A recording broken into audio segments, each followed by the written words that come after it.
Hey, good morning, y'all. Listen, I wanted to do this quick video before I head into work. Um, Not going to wait for anybody to get into the live, but I've had people to ask me, how do you know when you're having an encounter of the spiritual kind, a close encounter of the alien kind? That's just a joke. Yeah, when you have contact with an entity. And it has been my experience in the past that when I have experiences, hey Carl, when I have the road is wet. When I have an experience interacting or engaging with a spiritual entity,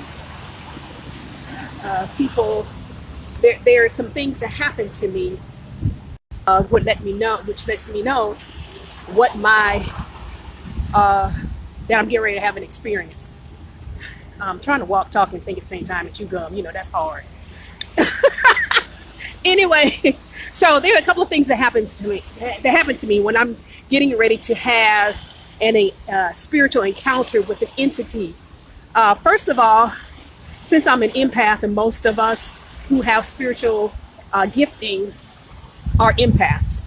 Empath is a person who experience spiritual things through their spiritual senses or through their body senses. Your five senses. Your taste, touch, smell, all that kind of stuff, right? And so as an empath, I usually have encounters physically. Good morning, Tawana. So oftentimes if there is a connection somehow, or if there's something I'm supposed to say to someone, or if I'm supposed to pray and never say anything, or whatever it is that I need to do, I know it because I feel it in my body. Here's an example. Yesterday at work, I was fine, and I work in a health food store, and a lady came in and I started coughing like uncontrollably, coughing, eyes watering, feel like snot was rolling the back and down my throat, and I was coughing, and I couldn't stop coughing. So I said to the lady, and my coworker can actually vouch for this. I said to the lady, I see you at the same time. All I see is Candace Ballin. I know every time I make a live or do something, it always tags her. So anyway, so when my coworker came up while I was standing there, she asked me, was I all right? So I turned to the woman. I said, ma'am, are you all right? How do you feel? Are you feeling okay? She says, no, I'm not. She says, I'm having problems with my sinuses. I said, yes, ma'am, I know. She said, how do you know? I said, because before you walked in the door, I wasn't having problems with my sinuses. I said, so, and then I began to talk to her, but I coughed, nose ran and everything. Soon as she left, I stopped coughing.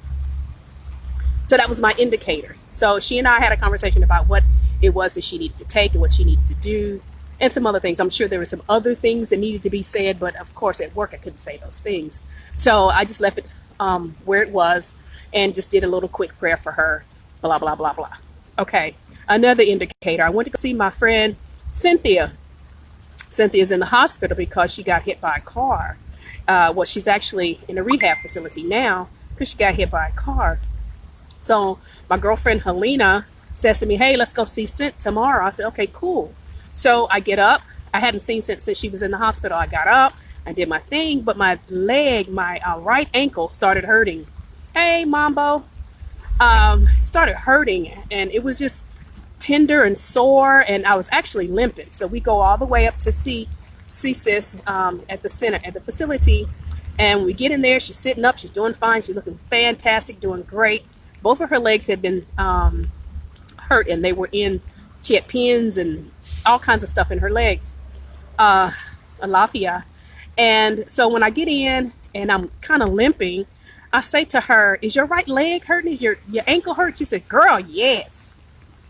Okay, so that's my indicator. Now, That is generally when I'm having a connection with someone physically who's physically here. However, when I have an encounter with an entity, a spirit, or whatever you want to say, that is not necessarily here in the way that we normally understand people to be here, I am of the mindset that spirits do not live in a realm, but that their realm is directly right here next to us at the same time, and we just don't see them or interact with them at the time, almost like Hogwarts and what's the name, Harry Potter kind of stuff. But anyway, so last night I had fallen asleep really early. I was really tired. I was trying to do this, type it, but it took too long for me to type, so I decided to do this live. So last night I fell asleep. It was really early, and I hate when I fall asleep early because shit, I wake up early. So I'm asleep, hadn't even thought anything about it. Generally, I listen to some sort of binaural beat or some sort of meditation. I didn't listen to anything. So my daughter messages me. She asked a question about 3:30 in the morning. If you see me again, you are going to just fall to pieces if you take on what's wrong with me. Listen, Carl, we'll talk because there's some things that I feel led to share with you anyway. All right, bro. Love you. Love you and Tanya and all the family. So anyway, so she wakes me up about 3:30 in the morning, and we have a conversation. I wake up and I'm wide awake because I have been asleep for like hours. I went to bed maybe about 8 o'clock. So I'm wide awake, and I talk to her, have the conversation with her, Dee Bob, I actually get up. I look at my phone, so I'm wide awake. I am not sleepy at all, but I know that I have to get up about 6:30 anyway, so I decided to lay back down. Set my clock for 6:30. And so I laid in the bed, I tossed, I turned. Oh God, it was terrible because I couldn't shut my mind off. And so finally, after a while, and I think it was like four something, I finally just say, you know what? Okay, I'm just gonna pray. Okay, all right, Carl, have a wonderful day. I'm just gonna pray, do some meditation, and see what, side note, understand that when you wake up at 1 through 4 o'clock in the morning, or 1 through 3:30 in the morning, it's not always God trying to tell you something. It's your liver trying to tell you something. So that's just a side note. But I couldn't fall asleep. No, I did my meditation and some prayer. But while I was laying there wide awake, I started to feel a little dizzy, and I had this warm sensation that just kind of came over me. I just felt warm. I mean, it was warm to the point where uncomfortable warm. And then I felt really dizzy, almost like high a little bit. Hey, James. And so I thought, well, damn, I know that I'm having a physical response to something. So I says, okay, well, I know that there's somebody somewhere trying to get in contact with me. Normally, if I'm going to have an encounter with an entity of some sort, if it's a malevolent entity, I always get nauseous. There's always some sort of nauseous feeling. And so I did not have a nauseous feeling, but I recognized that there was something that was going on. So I laid there and I just says, okay, whatever the message is, whatever the encounter is, let's go ahead and get it. Let's have this conversation. Let's do this thing. But of course, I protected myself before that because I think that's wise. So I protected myself. I did whatever, prayer I needed to do for myself. I did all of the things that I normally do when I do protection kinds of rituals and responses. Okay, so I did that and I just laid there and waited for a conversation. Apparently I fell asleep because I was asleep. I fell asleep, but I had this dream. Oh my God, the dream was so freaking real. Hey, Richard. It was so real. And what I dreamed was when I was at my friend's family, the Birds, that's their last name is Bird. And Generally, we used to gather on Thanksgiving and or Christmas. And so this dream was, we were, I was at their house, Miss Ann's house, with the rest of the family around Christmas time, because, and this has already happened, and I could see us exchanging gifts. We were laughing, we were talking, they were singing going on. It was all kinds of stuff. And we were sitting at the table. I was sitting down at the table, and everybody was just laughing and having a fantastic time.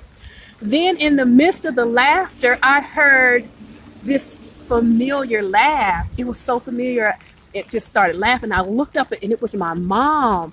Oh, she was laughing so hard, and she was sitting there. She was standing there. I was sitting down, and she was standing there, putting a necklace around her neck. Hey, Richard, and hey, CL, putting a necklace around her neck and laughing. Now, in reality, a couple of years ago, that actually happened. And she laughed, and she laughed so hard. I looked up, and I said, "Hey, Mom. Hey, how are you?" And then I just bust out crying. It was like, "Mom, I miss you so much. I miss you. I miss my mommy so much." I said, "Mom, I miss you. I miss you, Mom. I miss you." I started crying, and I started crying so loud, it woke me up out of my sleep, But my mom said, before I woke up, I said, "Mom, I miss you, and I wish you were here with me." And she smiled at me, and I asked if you were okay. She just smiled, and when I cried, she just fell back against the wall and just looked at me. And she looked at me, and she didn't say anything. I heard her laughter, and she looked at me, I guess telepathically, because her mouth never moved, and she said, "I love you," and and that's what she said. She said, "I love you," and I said, "Mommy, I miss you. I miss you, Mommy. I miss you so much." And she just looked at me as if to say, "I know, I know you do, and I miss you too." And that was my encounter. And the encounter was when I tell you guys, I was so dizzy. It was like smoked like some serious weed. I was so dizzy. And I said, my mom probably was one of the sweetest, or is one of the sweetest people ever. I mean, she went through a lot. She had a lot of things going on with her. She died without her being able to articulate, without her being able to say goodbye. I saw goodbye in her eyes, but she wasn't able to say goodbye to me. And I wasn't able to hear her voice because she was intubated, and she couldn't talk, and she had tubes everywhere. And so sometimes, I play, and I don't really play, it's just me. I'm pretty hardcore emotionally. My sister Nala said, you don't like your emotions. You don't like to show your emotions, the sensitive, vulnerable emotions. And I don't, I just shake it off. I'm cool. I'm hard. I'm a soldier. I got this. Ain't got time to cry. Ain't got time to be weak. Ain't got time to be, slow. I got to get it. But this encounter was so freaking real. It was like I was really there, and I recognized in the dream that I was dreaming about it, about an event that had already happened. So I was fully aware. I am a lucid dreamer, and I'm fully aware when I dream. So now, having said all of that, I'm saying to you all, if you guys, those of you who are spiritual and have questions about how do you know when you have an encounter, spiritual encounter, when you're dreaming or when you are, out and about, a lot of times, what you want to do is to be aware of your presence, what's going on around you, how do you feel, how you physiologically feel when you have a spiritual encounter. Take notes, journal down everything that happens to you when you have these dreams or occurrences, and you will notice a pattern. And generally the pattern is, you'll notice the pattern, and the pattern can either be within your body, within your own self, or something special that is only special for you, that you recognize it as being unique to you. Isn't it wonderful that death doesn't separate you and you're like, exactly, Richard. It really doesn't. It really does not separate us at all. But you'll notice something physiological that happens, within your own body. So if you see dead people, if you have messages or prophetic messages, or you have encounters with angels, or if you hear messages, notice how you hear them. I hear messages in my right ear. If I hear a voice speaking to me, I know it's a spiritual encounter because I hear it on the right side. So and it has been like that since I was a Pentecostal minister in deliverance ministry. And it's still like that now. When I have an experience with an entity, with a real tangible kind of, I'll say tangible because I can feel it within myself, experience, I feel it within my body. And I take on the feelings, the emotion of whomever I'm around, or whoever has come into my space. So keep that in mind. If you're having, keep that in mind, that if you are having spiritual experiences, not all the time you can share those experiences with other people because they won't understand. And, most people are spooky. They're into spookism and scary things, and it's always whatever. So be mindful of who you share that information with, but just document your physical feeling. Whether you're warm, whether you're cold, whether it's cold in the room, whether it's hot in the room, what colors you see, where do you hear your messages coming from? Does it come from within, or do you actually have an audible voice that speaks on the outside of yourself? When you write, how do you feel when you're right? Your emotions, all of those things play a part. You're welcome, Tammy. Hey, Callie. All of those play a part in how you process information from the spirit realm or from entities or spirits. Again, I do not fully subscribe to the thought that there is a realm whereby spirits or entities live. I believe that they are right here with us. We try to be careful down the stairs. Right here in our present state. We just don't see them. I have to go. I don't want to be late, having gotten here on time. But if I have time later today, I may go into more detail about it. Again, keep in mind to document your spiritual experiences. You will notice over time a pattern.